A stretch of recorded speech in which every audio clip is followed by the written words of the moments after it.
हिंदू धर्म में शारदीय नवरात्रि का विशेष महत्व होता है। यह त्योहार पूरे भारत में बड़े धूमधाम से मनाया जाता है।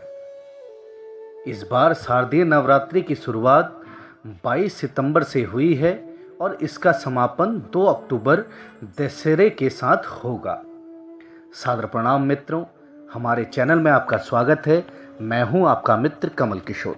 तो मित्रों, आज इस वीडियो में हम जानेंगे अष्टमी व नवमी पर कैसे आप पूजा करें, क्या महत्व होता है अष्टमी व नवमी के दिन कन्या पूजन का, और क्या महत्व होता है इस दिन किए हुए हवन का, और कैसे इस दिन आदिशक्ति माँ की पूजा कर सकते हैं।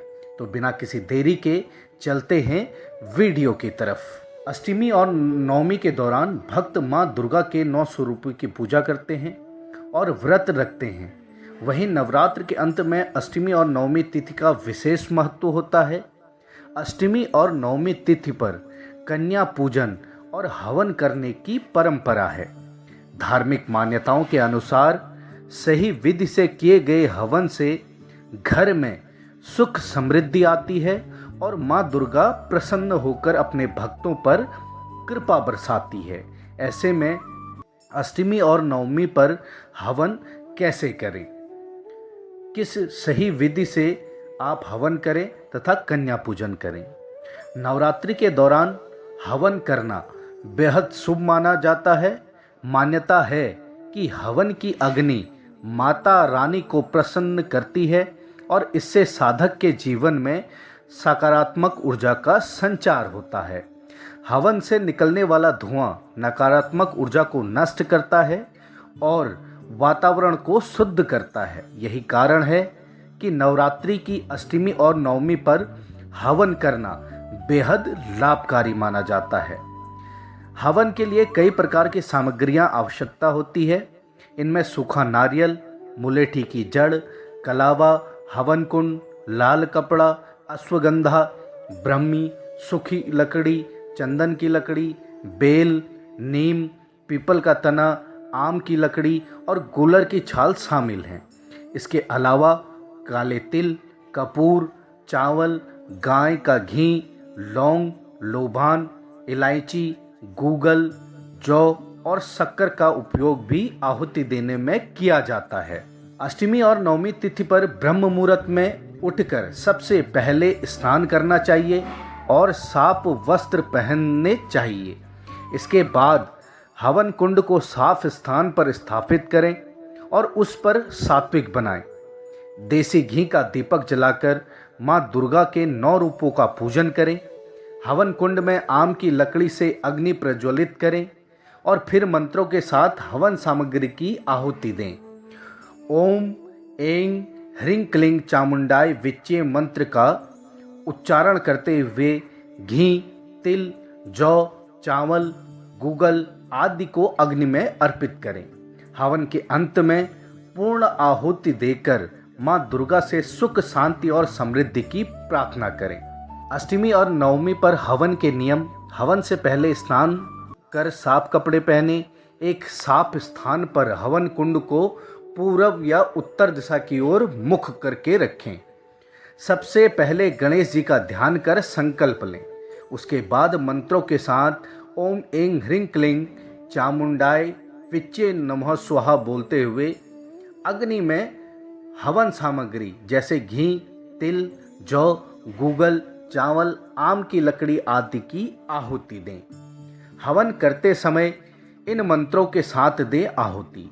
ओम आग्नेय नमः स्वाहा, ओम गणेशाय स्वाहा, ओम गौर्याय स्वाहा, ओम नवग्रहाय स्वाहा, ओम दुर्गाय स्वाहा, ओम महाकालिकाय स्वाहा, ओम हनुमन्ते स्वाहा, ओम भैरवाय स्वाहा, ओम कुल देवताय स्वाहा, ओम नौ देवताय स्वाहा, ओम ब्रह्माय स्वाहा, ओम विष्णुवाय स्वाहा, ओम शिवाय स्वाहा, ओम जयंती मंगला काली भद्रकाली कपालिनी दुर्गा समा शिवा धात्री स्वाहा, स्वधा नमस्तु स्वाहा, ओम ब्रह्म मुरारी त्रिपुंदकारी भानु शशि भूमि सुतो बुद्धस्य च गुरुशस्य च शुक्र शनि राहु केतवे सर्वे गुरुवः शांति करा भवन्तु स्वाहा।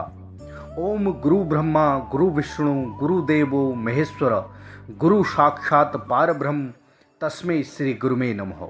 इन मंत्रों का जाप करें। मित्रों, अब हम जानेंगे कि कन्या पूजन कैसे करें, कन्या पूजन कैसे किया जाता है। कन्या पूजन के दिन घर आई कन्याओं के सबसे पहले पैर धुले जाते हैं। इसके बाद उन्हें एक साफ आसन पर बिठाया जाता है। फिर कन्याओं के माथे पर तिलक लगाते हुए साथ ही हाथ में कलावा बांधते हैं। फिर उन्हें भोजन खिलाया जाता है और इस दिन कन्याओं को खाने में हलवा, पूरी और चना जरूर देना चाहिए। इसके बाद उन्हें तोहफे, गिफ्ट, दक्षिणा देकर उनका आशीर्वाद प्राप्त करते हैं। मित्रों, महाअष्टमी पर कन्या पूजन का पहला शुभ मुहूर्त 30 सितंबर की सुबह 5:01 से सुबह 6:13 तक रहेगा। दूसरा मुहूर्त सुबह 10:41 से 12:11 तक रहेगा। इसी प्रकार नवमी पर कन्या पूजन का पहला शुभ मुहूर्त सुबह 5:01 से सुबह 6:14 तक रहेगा। दूसरा शुभ मुहूर्त दोपहर को 2:09 से लेकर 2:57 तक रहेगा।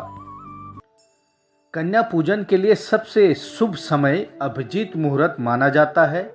वैसे आप सुबह से लेकर दोपहर तक के बीच में कभी भी कन्या पूजन कर सकते हैं। कन्या पूजन से पहले हवन पूजन जरूर करें।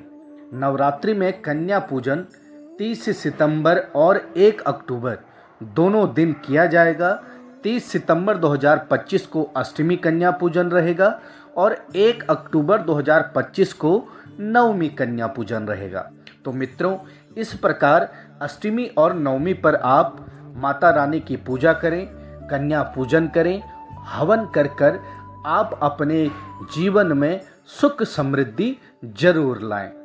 उम्मीद करता हूँ कि वीडियो आपके लिए फ़ायदेमंद जरूर रही होगी और माता रानी से प्रार्थना करते हैं कि आप सभी पर अपनी असीम कृपा बनाए रखें तथा आपके सभी रुके हुए कार्य संपन्न हों और आपके घर में सुख समृद्धि बनी रहे। धन्यवाद। इष्टदेव सदा सहाय हों। जय माता दी।